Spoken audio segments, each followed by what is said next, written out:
Hi friends. How are you? Imagine a place on Earth where modern civilization does not exist. No internet, no electricity, no cities, no governments, no knowledge of the outside world. A place frozen in time for thousands of years. Hidden deep inside the Indian Ocean lies one of the most mysterious islands on the planet, an island so dangerous that approaching it can cost your life. Satellites can see it, governments protect it, boats avoid it, and the people living there want absolutely nothing to do with humanity. This is North Sentinel Island, home to the world's most isolated tribe. A tribe that has rejected the modern world for thousands of years. They attack every outsider who comes near them. No one knows their language. No one knows what they call themselves. No one truly knows what happens inside the dense forests of the island. To the modern world, they remain one of humanity's final mysteries. In 2018, a young American named John Allen Chau became obsessed with reaching this island. He believed it was his mission to enter forbidden territory and teach Christianity to the isolated tribe living there. Everyone warned him not to go. The Indian government had already declared the island completely off limits. Many before him had been attacked with bows and arrows. Some never returned. But John believed he had a divine mission. Carrying a Bible, gifts, and a camera, he secretly traveled through the darkness of the sea toward the island. What happened next shocked the entire world. As soon as he approached the beach, tribal warriors emerged silently from the forest carrying bows and arrows. John tried to speak to them. He smiled.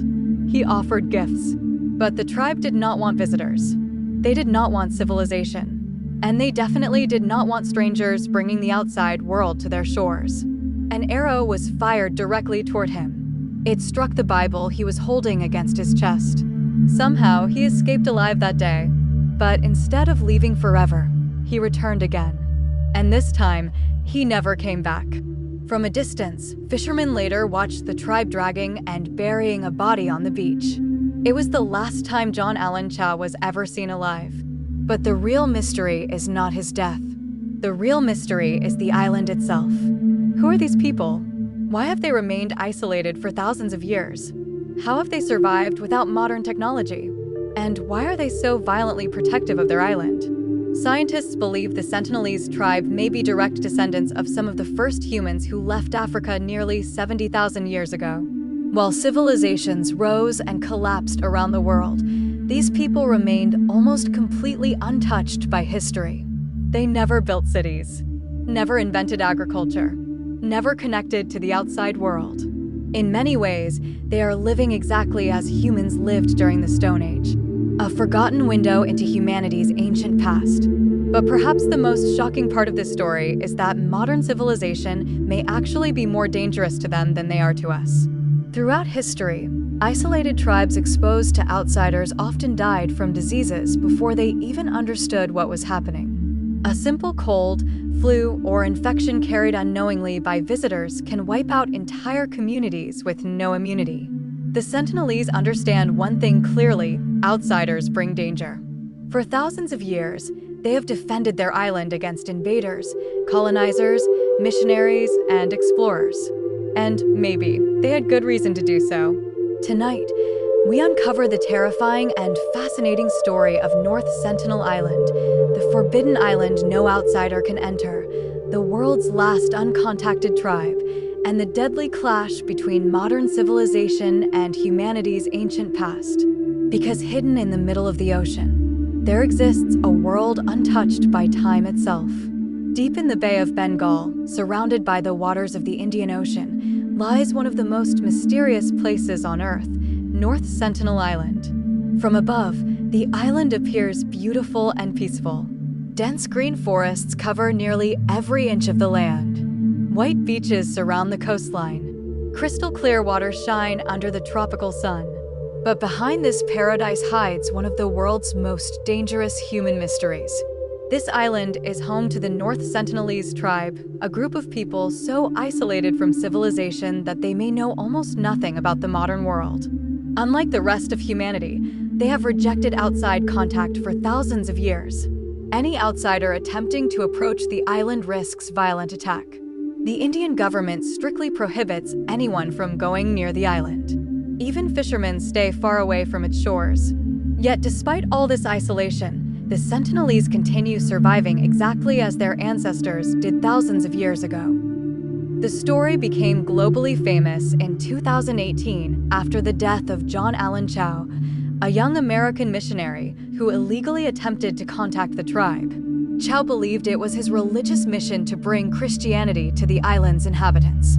Ignoring warnings from authorities, anthropologists, and local fishermen, he secretly arranged a dangerous journey to the island. He carried gifts including fish, scissors, a football, and a Bible. He hoped kindness would allow him to establish peaceful communication. But as he approached the beach in his kayak, armed Sentinelese warriors emerged from the forest carrying bows and arrows. Chau attempted to greet them peacefully, telling them that he loved them and wanted to share his religion. The tribe responded with hostility. One young archer fired an arrow that struck the Bible Chau was carrying against his chest. Terrified, he escaped back to the fishermen waiting offshore. That night, according to his diary, he admitted he was frightened and unsure whether he should return. Yet his obsession pushed him forward. The next morning, he attempted contact again. This time, he never returned alive. The Sentinelese are believed to be among the last completely uncontacted tribes on Earth. Anthropologists estimate that their ancestors may have reached the Andaman Islands between 10,000 and 30,000 years ago, possibly descending from some of the earliest humans who migrated out of Africa. While the rest of humanity gradually developed agriculture, cities, governments, and advanced technology, the Sentinelese remained isolated. Because of this, many scientists believe they still live with a hunter-gatherer lifestyle similar to humanity's Stone Age ancestors. They hunt wild animals, catch fish, gather fruits, and survive entirely from the natural resources of the island. They do not farm crops, raise livestock, or use modern technology. Yet despite this, they have survived successfully for thousands of years without depending on the outside world. Historically, outsiders attempting contact with the Andaman tribes often described them as dangerous or violent. Ancient travelers from Rome, China, and Arabia wrote strange stories about cannibals living on these islands. Many of these stories were likely exaggerated or misunderstood, but they contributed to the island's mysterious reputation for centuries. The first confirmed modern contact with North Sentinel Island occurred during the colonial era under British rule. In 1880, British officer Maurice Vidal Portman traveled to the island hoping to establish communication. He kidnapped several Sentinelese people, including children and elderly adults, and brought them to Port Blair. The older individuals quickly became sick and died after exposure to outside diseases. Terrified by what had happened, Portman returned the children to the island. Historians believe this tragic incident may have permanently shaped the tribe's distrust toward outsiders.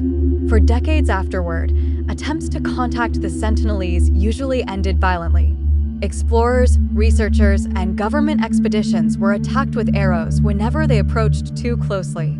Yet Indian anthropologists continued trying to establish peaceful relations. One of the most important figures in this effort was Indian anthropologist Triloknath Pandit, who spent years studying the Andaman tribes. During expeditions in the 1970s and 1980s, his teams left gifts like coconuts, pots, pigs, and tools on the beaches hoping to build trust. The Sentinelese often reacted aggressively, shooting arrows and burying the gifts in the sand. During one filming expedition in 1974, a documentary crew was attacked and the director was injured by an arrow fired into his leg. One of the most important moments in Sentinelese history occurred accidentally in 1981. A cargo ship named Primrose became stranded near the island after a storm. Crew members watched armed tribesmen gathering on the shore preparing to attack them with spears and bows. Fortunately, the rough seas prevented the Sentinelese from reaching the ship before rescue helicopters arrived days later. However, the stranded ship introduced the tribe to a valuable new material, iron. Over time, the Sentinelese scavenged metal pieces from the wreck and began using iron to strengthen their arrows and weapons. Even today, parts of the wreck remain visible near the island on satellite imagery. In 1991, something remarkable happened. For the first time, the Sentinelese appeared willing to interact peacefully. Indian anthropologist Madhumala Chattopadhyay led a small expedition carrying coconuts as gifts. Instead of attacking immediately, the tribe approached cautiously and accepted the coconuts by hand. During one tense moment, a Sentinelese warrior raised his bow toward the visitors, but a woman stepped forward and lowered his weapon, signaling peace. This was the closest outsiders had ever come to friendly contact. For a brief period, several peaceful exchanges took place. But suddenly, the friendliness ended. Later expeditions were once again met with aggression and arrows. No one knows exactly why the tribe's attitude changed again. Eventually, the Indian government decided that forced contact was both dangerous and unnecessary. Authorities adopted an eyes-on, hands-off policy. The tribe would be protected and monitored from a distance, but outsiders would no longer attempt regular communication. A strict exclusion zone was created around the island, making it illegal to approach within several kilometers. This policy became especially important after the devastating 2004 Indian Ocean tsunami. Officials feared the Sentinelese may have been wiped out by the disaster. Helicopters flew over the island to check for survivors. Instead of finding destruction, they were greeted by warriors firing arrows at the aircraft. Ironically, the attack reassured authorities that the tribe had survived. Today, surprisingly little is known about the Sentinelese people. No outsider understands their language. Even neighboring Andaman tribes cannot communicate with them. Estimates of their population range between 50 and 500 individuals. They live in large communal huts and smaller family shelters built from natural materials. They build narrow wooden canoes used mainly in shallow waters around the island. Their weapons include bows, arrows, and spears tipped with sharpened iron. Observations suggest they are physically healthy, muscular, and well-adapted to island life. Unlike many modern societies, they appear to live sustainably within their environment without exhausting natural resources. The biggest reason experts oppose outside contact is disease. Isolated tribes often lack immunity to illnesses common in the modern world. Even a simple cold or flu virus carried unknowingly by visitors could wipe out large portions of the tribe. History provides tragic examples of isolated indigenous populations being devastated after contact with colonizers and missionaries. The Sentinelese isolation may actually be the key reason they have survived this long. Another major concern is cultural destruction. Many indigenous tribes forced into modern civilization suffered addiction, poverty, exploitation, and loss of identity after exposure to outside societies. Languages disappeared. Traditions vanished. Entire cultures collapsed within generations. In many ways, North Sentinel Island represents one of humanity's final untouched worlds. While the modern world races toward technology, urbanization, and globalization, the Sentinelese remain connected to a way of life thousands of years old. Their existence challenges modern assumptions about progress and civilization. They survive without electricity, without governments, without social media, and without industrial society. And perhaps most importantly, they have made their choice clear. Every arrow fired toward outsiders sends the same message: leave us alone. The mystery of the Sentinelese continues to fascinate the world because they are living proof that not every part of humanity joined modern civilization. Somewhere in the middle of the ocean, hidden behind forests and guarded by arrows, an ancient human world still survives. And for now, it remains one of the last truly forbidden places on Earth. If you enjoyed uncovering the mysteries of the world with us, from lost tribes and forbidden islands to the secrets hidden deep inside human history, then don't forget to subscribe to the channel and turn on the notification bell. Every week, we bring you powerful documentaries, shocking true stories, unexplained mysteries, and cinematic adventures that will completely change the way you see our world. And tell us in the comments, would you ever try to visit North Sentinel Island if you had the chance? Or should the tribe remain untouched forever? Subscribe now, because the next mystery is even more unbelievable.